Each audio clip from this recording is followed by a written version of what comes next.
Muy buenos días, señores jueces de la Sala Especializada de lo Civil y Mercantil de la Corte Provincial de Justicia de Pichincha. Para efecto del registro, soy Alfonso Zambrano Pasquel, abogado en libre ejercicio profesional. Comparezco debidamente autorizado por el señor Jorge David Glass Espinel para sustentar en esta audiencia la apelación a la negativa de la acción de habeas corpus que resolvió la jueza del primer nivel.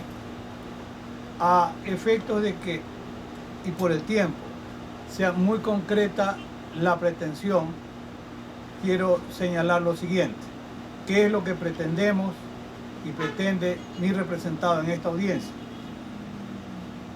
El ingeniero Jorge David Glass Espinel está privado de la libertad durante casi 5 años. Él tiene una afectación en su salud que está debidamente probada con las certificaciones de médicos del Ministerio de Salud que lo han visto, porque presenta cuadros incluso anteriores a su ingreso a la cárcel. Sobre esto hay una disposición reciente mediante un habeas corpus en el que se dispone la libertad. Pero lamentablemente el ingeniero Glass Espinel, y lo digo sin ninguna altisonancia, en este momento es un secuestrado o padece un secuestro institucional y político. Institucional porque el SNAI se resiste a cumplir con la orden de libertad emanada por un juez que actuó como juez en conocimiento en habeas corpus, que ustedes conocen muy bien. Esa disposición de libertad es de cumplimiento inmediato, sin dilaciones. Incluso establece el artículo 89 de la Constitución como consecuencia la destitución del funcionario que no cumple.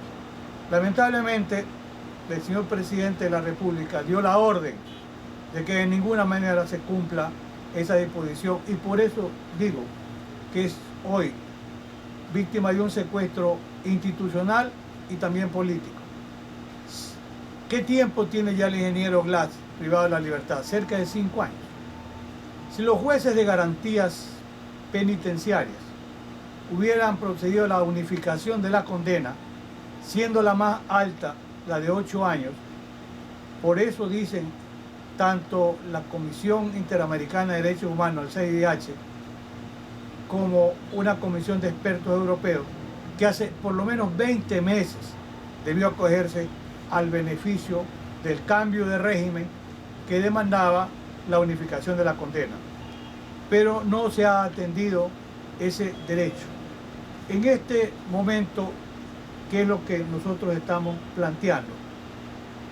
El Ecuador se consagra como un Estado constitucional de derecho y de justicia en el artículo 1. ¿Y qué es lo que pretendemos? Que se honre el respeto. ¿Cuál es la diferencia entre un Estado de derecho y un Estado constitucional como el nuestro? La Constitución es de aplicación directa e inmediata. Eso marca la diferencia entre un Estado de derecho y un Estado constitucional. Tan cierto es esto que, de paso menciono lo que estamos planteando, que es medidas cautelares alternativas a la privación de la libertad. Pretendemos que se haga un uso legítimo, idóneo, necesario y proporcional de esos sustitutivos a la pena que están previstos en la Constitución en el artículo 77, numeral 11, que dice en la parte que corresponde: la jueza o juez aplicará las medidas cautelares alternativas a la privación de libertad contempladas en la ley. Las sanciones alternativas se aplicarán de acuerdo con los casos, plazos, condiciones y requisitos establecidos. Les corresponde, en este caso, a ustedes como jueces de garantías constitucionales que conocen una apelación de una pretensión de habeas corpus, resolver aplicando lo que dice la Constitución. Mencioné los pronunciamientos ya no voy a repetirlo, el tiempo no da para más. El 69-2019 de la Comisión Interamericana de Derechos Humanos del 31 de diciembre del 2019 le otorgó al ciudadano que recurre por mi intermedio medidas cautelares. Medidas cautelares que lamentablemente el Estado ecuatoriano las ha incumplido hasta hoy. Veamos el soporte constitucional para las medidas alternativas, o prefieren llamarlas sustitutivo, irrelevante, a la efectiva privación de la libertad. Uno es el tema de las medidas sustitutivas a la prisión preventiva, que no es el punto en este momento de fundamentación, sino los sustitutivos a la privación de la libertad. La Corte Constitucional, en la sentencia que se la ha en más de un momento invocado, 365-18-JH/21, esta sentencia es del 24 de marzo del año 2021, y un reconocido jurista, el profesor Agustín Grijalva Jiménez, es el juez ponente. Lo que interesa destacar, y para efectos de la fundamentación de este recurso, es lo siguiente. Allí la Corte Constitucional examinó tanto el cumplimiento de los sustitutivos a la prisión preventiva, y lo importante, abrió una puerta, creó un precedente que es necesario invocarlo, en el sentido de que estuvo en el limbo hablar de los sustitutivos a la privación de la libertad, pero ya estaba en la Constitución del año 1998, y algunos juristas que venimos estudiando el tema también carcelario durante muchos años, en particular Alfonso Zambrano Pasquel es autor de un anteproyecto del Código Penal para Ecuador de 1992, pero que está publicado en 1995, donde yo menciono los sustitutivos a las penas privativas de libertad. No estoy en este momento simplemente utilizando un argumento que es importante.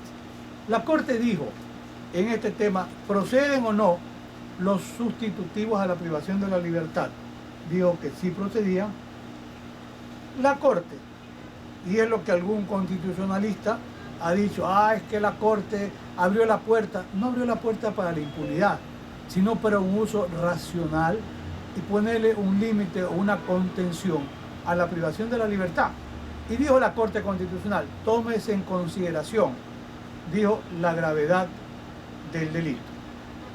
No dijo qué delitos son graves, pero estoy pensando en un caso de un asesinato múltiple, un violador serial, un traficante de drogas con toneladas de cocaína que lamentablemente azota a nuestro país. ¿Pueden ser considerados delitos de gravedad? Sí. La afectación a la víctima es de fácil entendimiento en casos de violencia de género o violencia doméstica, que no es el punto. Y el otro criterio, la conmoción social que puede o no surgir de la aplicación de los sustitutivos. En este momento, la pretensión del ingeniero Glass Spinell, Jorge David, de que se le apliquen, incluso es una propuesta de derecho penal humanitario, medidas sustitutivas al cumplimiento del resto del tiempo de la condena. ¿Qué alarma social puede provocar? Sinceramente ninguna. No es lo mismo si se pretendiese, por ejemplo, aplicar sustitutivo al jefe de una organización criminal. Ese es otro tema. La Corte Constitucional también ha desarrollado precedentes que son interesantes. Algunos en la sentencia 1035-12-EP20, cuyo juez ponente, este es del 22 de enero del 2020, fue el profesor Ali Lozada Prado, donde se hace referencia a la vinculatoriedad del precedente. La vinculatoriedad, ¿qué significa? Que cuando un juez va a resolver, porque como explica el profesor Ali Lozada, puede haber vinculatoriedad, puede haber precedentes, pueden ser verticales, del superior al inferior, que este es el punto, como pueden ser horizontales, entre jueces del mismo nivel. Los precedentes, como dice, incluso hay otra sentencia del mismo profesor Ali Lozada como ponente, la 109-11-15 de 26 de agosto del 2020, Allí plantea y dice lo siguiente: los precedentes judiciales emanados de las decisiones de la Corte Constitucional son vinculantes, o sea, de cumplimiento obligatorio, de conformidad con la Constitución, artículo 436, numerales 1 y 6, y la Ley Orgánica de Garantías Jurisdiccionales y Control Constitucional, artículo 2, numeral 3. Dicha obligatoriedad se proyecta horizontalmente respecto de la propia Corte y verticalmente respecto de todas las demás autoridades jurisdiccionales. Entonces, es importante mencionar estos precedentes que, como dice la profesora Pamela Aguirre, ella dice en qué casos deben aplicarse los precedentes y refiere a casos que tengan analogía fáctica. La Corte no dijo en qué delitos. Entonces, ¿qué corresponde? Que el juez tiene que hacer un uso racional y además ponderado de la aplicación de estos sustitutivos al cumplimiento efectivo de la condena, tomando en consideración tres factores. Uno muy importante: la condena más alta que se le ha impuesto al ciudadano Jorge Glass Espinel es de 8 años. Si se hubiese producido la unificación, era la condena de mayor intensidad que absorbía a cualquier otra condena menor. Si esto es así, en octubre cumple 5 años de privación efectiva de la libertad. Si se hubiese unificado la condena y se hubiese permitido constitucionalmente acceder a un régimen como prevé el Código en la parte de ejecución de penas, el sistema penitenciario ecuatoriano, ya hubiese estado en libertad. Lamentablemente, y no voy a insistir, hay razones muy de fondo que impiden que el ingeniero Glass pueda gozar, si esto es gozar de ese beneficio. Mire, yo he mencionado en el documento la ponderación. La ponderación es una norma que hoy está en la Ley Orgánica de Garantías Jurisdiccionales y Control Constitucional en el artículo 3, porque hay fallos de la Corte Constitucional, y también recoge la Ley Orgánica de Garantías Jurisdiccionales y Control Constitucional, que puede ser resumido de la siguiente manera: cuanto mayor sea el nivel de afectación o de no satisfacción de un principio, tanto mayor debe ser el nivel de satisfacción del otro.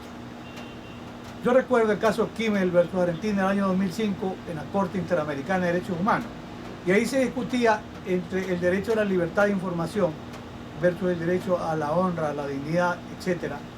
Y consideró la Corte Interamericana que debía ser preponderante, mediante el test de ponderación, el respeto a la libertad de información.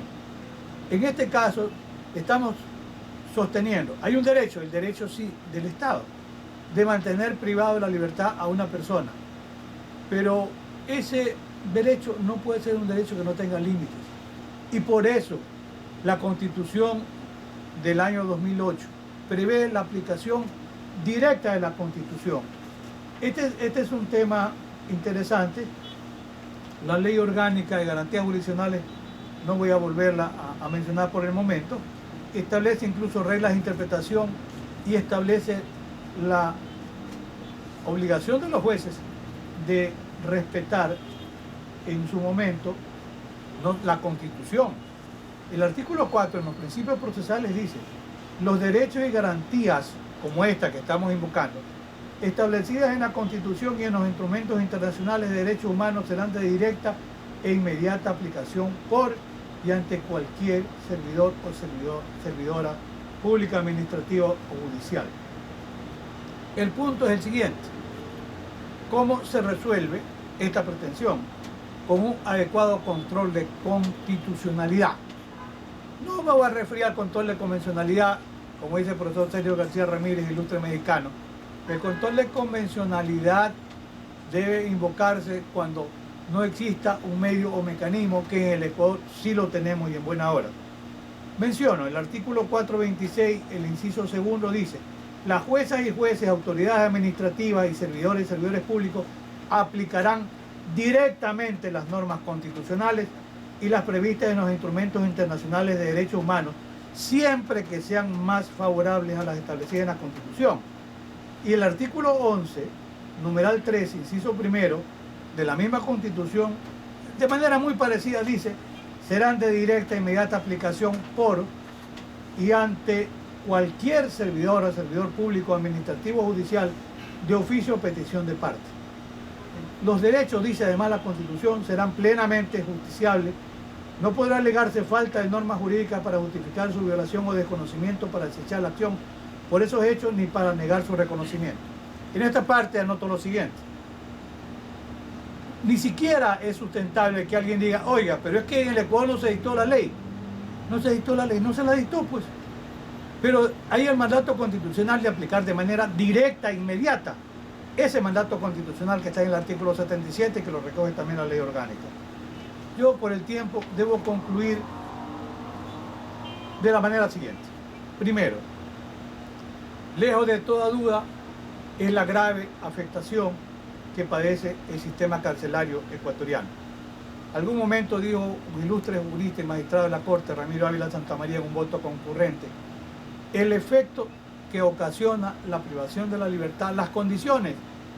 Hay sentencia de la Corte Constitucional referidas al estado de excepción, que sostiene que los estados de excepción han servido para poco y nada.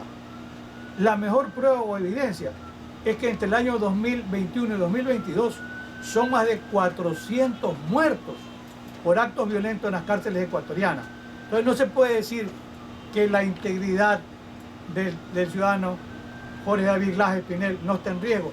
Hay un riesgo permanente por el nivel de violencia que experimenta lamentablemente la cárcel ecuatoriana y que no tiene respuesta. El otro tema que debe tomarse en consideración es el tiempo que ya permanece privado de la libertad. Casi 5 años con una afectación de su salud física y de su salud emocional. La cárcel, y esto es mi propia cosecha, es una maquinaria de demolición de la personalidad. Eso es cierto. Estoy simplemente ratificando algo que venimos sosteniendo. Y la cárcel no presenta mejores posibilidades. Los propios médicos, en los exámenes que están allí, que ustedes pueden revisar, dicen que el sistema carcelario ecuatoriano no le permite atender estas graves dolencias que las tiene el ingeniero Jorge David Glass Espinel, que no son ningún invento. ¿El marco constitucional existe o no? Claro que existe. Permite seguir cumpliendo la pena en condiciones de menor afectación y por eso la ponderación. Esto significaría, no estamos pidiendo que se anule una condena, de que se cae la nulidad de una sentencia, no. Simple y llanamente la aplicación directa de la Constitución, ¿mediante qué? Mediante los sustitutivos que le permitan al ingeniero Glass Espinel seguir cumpliendo la pena, pero con las medidas sustitutivas que prevé la propia Constitución.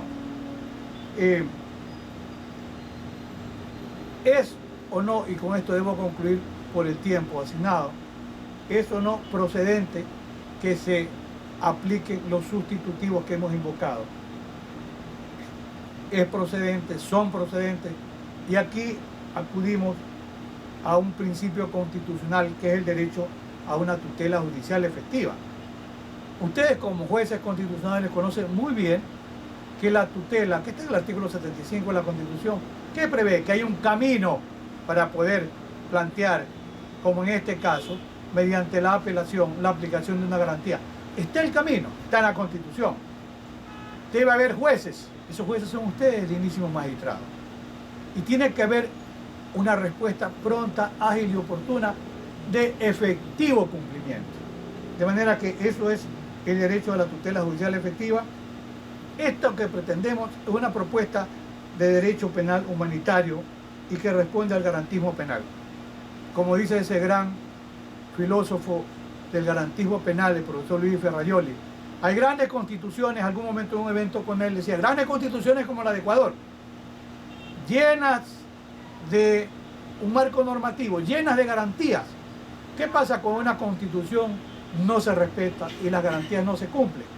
Esa constitución y esas garantías, señores magistrados, son simplemente garantías de papel. Y concluyo, exhortando a ustedes, jueces que actúan como jueces constitucionales en esta instancia, para que el ingeniero Jorge David Glass Espinel se le permita, mediante la aplicación de los sustitutivos que están en la Constitución, seguir cumpliendo el resto de la condena. Tiene 5 años casi. Y el resto de la condena se representarían 3 años más. Él tuvo la hombría de bien de comparecer en Guayaquil al requerimiento de la Corte y se presentó cuando se revocó el habeas corpus. Eso significa y eso pone en evidencia su hombría de bien. Insisto, reitero y exhorto a ustedes para que, como guardianes de la Constitución, cumplan ustedes con otorgar los sustitutivos a la privación de la libertad que le permitan por lo menos atender su salud y estar en condiciones que de alguna manera respondan a un respeto elemental, que es el derecho a la dignidad. El concepto pro homine que está en el artículo 417 de la Constitución también. Con eso, muchísimas gracias a ustedes, señores jueces, por el tiempo, la benevolencia y bondad que han tenido en escucharme. Gracias.